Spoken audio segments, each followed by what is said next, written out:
the right to be rich.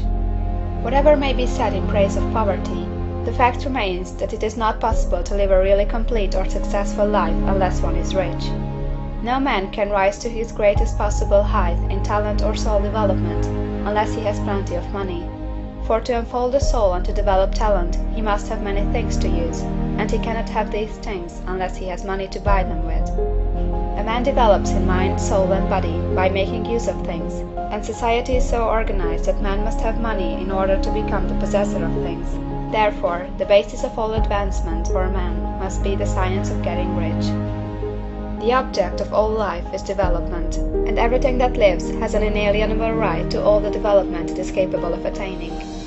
Man's right to life means his right to have the free and unrestricted use of all the things which may be necessary to his fullest mental, spiritual, and physical unfoldment, or, in other words, his right to be rich. In this book, I shall not speak of riches in a figurative way. To be really rich does not mean to be satisfied or contented with a little. No man ought to be satisfied with a little if he is capable of using and enjoying more. The purpose of nature is the advancement and unfoldment of life, and every man should have all that can contribute to the power, elegance, beauty, and richness of life. To be content with less is sinful. The man who owns all he wants for the living of all the life he is capable of living is rich, and no man who has not plenty of money can have all he wants. Life has advanced so far, and become so complex, that even the most ordinary man or woman requires a great amount of wealth in order to live in a manner that even approaches completeness.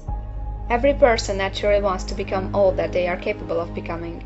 This desire to realize innate possibilities is inherent in human nature. We cannot help wanting to be all that we can be. Success in life is becoming what you want to be. You can become what you want to be only by making use of things, and you can have the free use of things only as you become rich enough to buy them. To understand the science of getting rich is therefore the most essential of all knowledge. There is nothing wrong in wanting to get rich.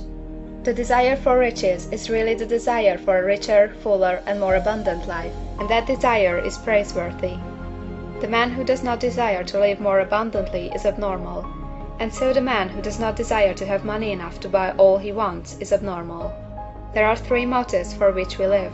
We live for the body, we live for the mind, we live for the soul. No one of these is better or holier than the other. All are alike desirable, and no one of the three, body, mind, or soul, can live fully if either of the others is cut short of full life and expression. It is not right or noble to live only for the soul and deny mind or body, and it is wrong to live for the intellect and deny body or soul. We are all acquainted with the loathsome consequences of living for the body and denying both mind and soul, and we can see that real life means the complete expression of all that man can give forth through body, mind, and soul. Whatever he can say, no man can be really happy or satisfied unless his body is living fully in every function, and unless the same is true for his mind and his soul. Wherever there is unexpressed possibility, or function not performed, there is unsatisfied desire. Desire is possibility seeking expression, or function seeking performance. Man cannot live fully in body without good food, comfortable clothing, and warm shelter, and without freedom from excessive toil. Rest and recreation are also necessary for his physical life. He cannot live fully in mind without books and time to study them, without opportunity to travel and observation, or without intellectual companionship. To live fully in mind, he must have intellectual recreations, and must surround himself with all the objects of art and beauty he is capable of using and appreciating. To live fully in soul, man must have love, and love is denied expression by poverty. A man's highest happiness is found in the bestowal of benefits on those he loves. Love finds its most natural and spontaneous expression in giving. The man who has nothing to give cannot fill his place as a husband or father, as a citizen, or as a man. It is in the use of material things that the man finds full life for his body, develops his mind, and unfolds his soul. It is therefore for supreme importance to him that he should be rich.